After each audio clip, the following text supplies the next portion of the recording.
Hello and welcome. I'm Penny Thornton, and here I am with your cosmic update for the week ahead, week beginning the 30th of September.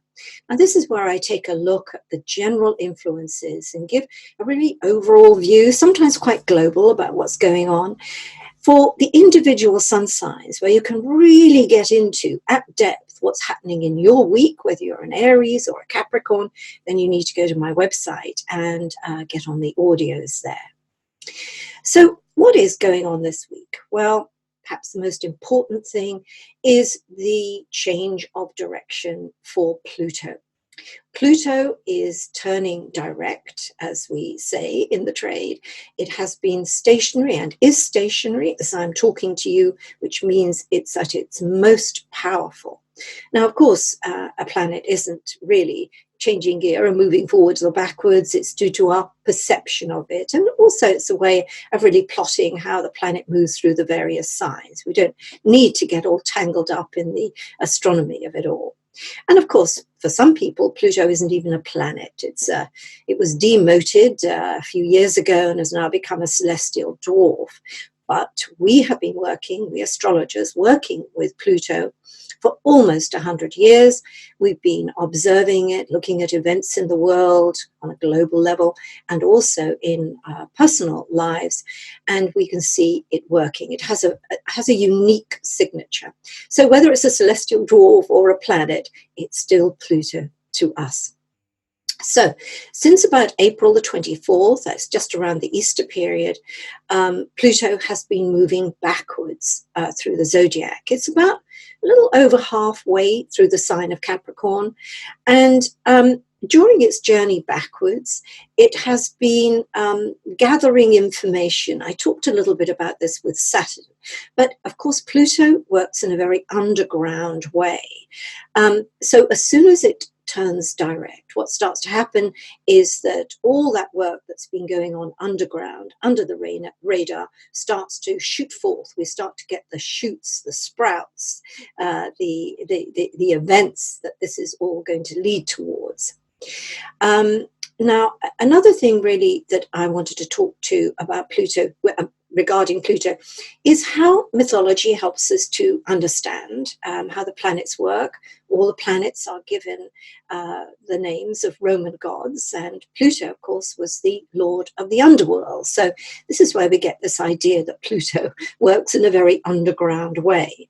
But more than that, and something I really will be focusing on at the moment, is the idea that Pluto had this invisible helmet. He was able to put a helmet on and become invisible and go about the world doing either great deeds or not so great deeds.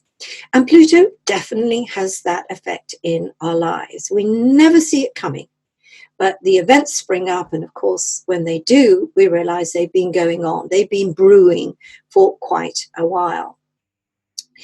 Now, when I come to think about Pluto's movement, it's a slow mover.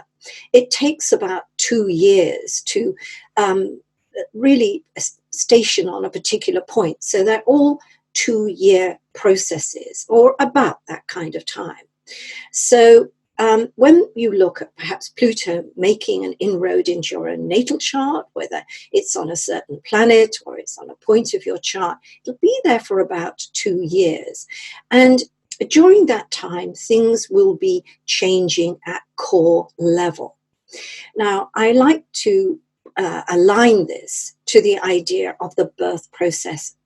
If you've had a baby, you'll know what I'm talking about, and I've had 3. So that birth process is very painful.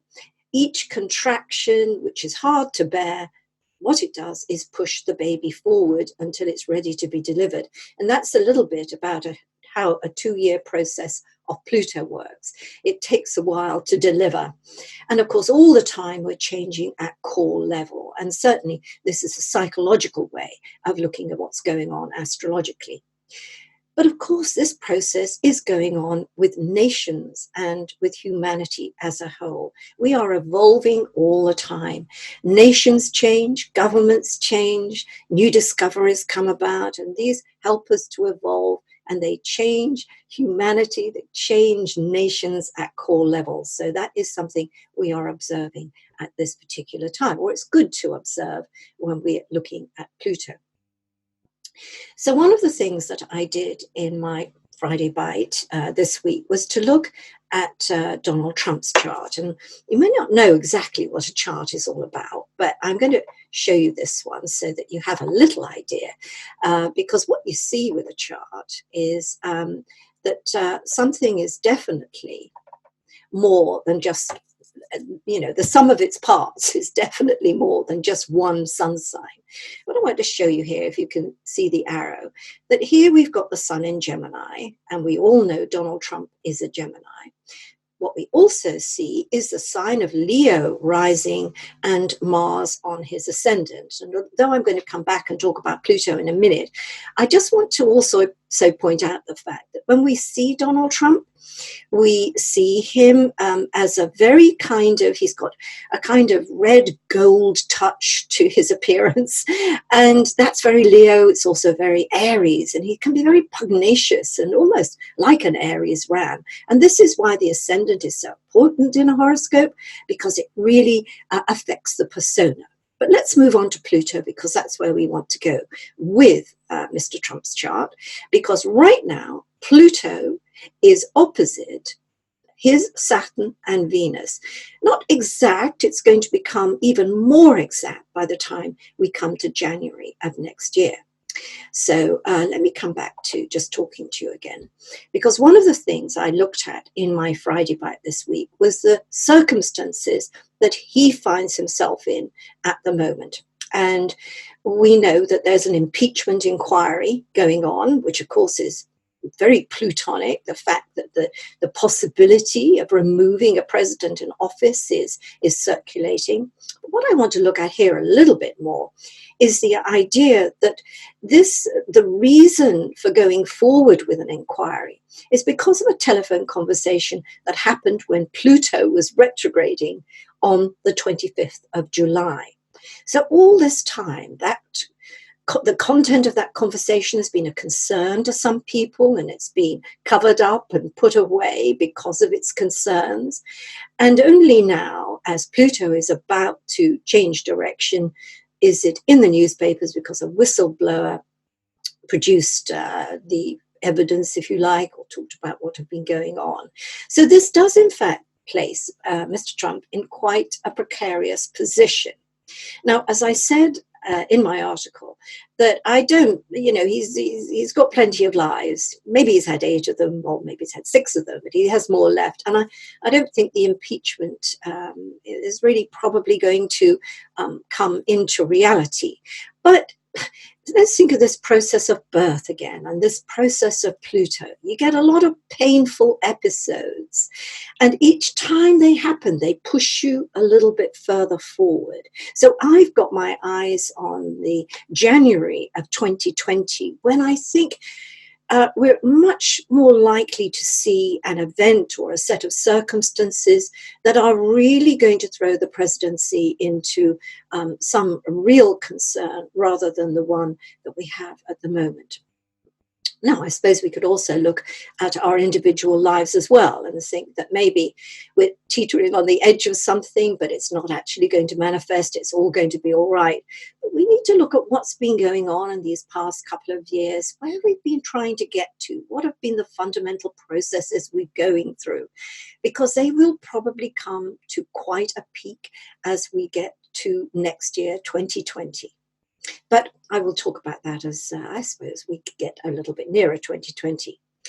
What I think I want to leave you with is the thought that, and it's one of the things about Pluto that goes along with this idea of an invisible helmet, is that we never know what's coming. We can't see what's coming up, so we can't really prepare for it. But what we can do, apart from looking at the healthy process of transformation that this planet inspires, the knowledge that we're changing at core level and our lives accordingly will change at core level, which will be a good thing, is also the idea that probably all of us to some degree have something we're banking on. Is it a relationship? Is it a job? Is it that something will come through just in time to save us? Well, that's the thing that Pluto's probably got his invisible eye on right now. So the thing we can all do is really do one of those what if games. What if it doesn't happen? The thing I'm banking on. What if it does happen? The thing I hope won't happen. Well, that's what we have to work through and look at and see how we might deal with it, what we might do, and what might possibly be the other side of it. And it's just a useful exercise. It actually makes us stronger. We're never powerless with the planets, really and truly. Whatever they bring, we have choices to make, and I will go on saying this until I'm hoarse. The idea, it's not what happens to us, it's what we do with what happens to us. So I look forward to speaking to you again, same place, same time next week. In the meantime, have a good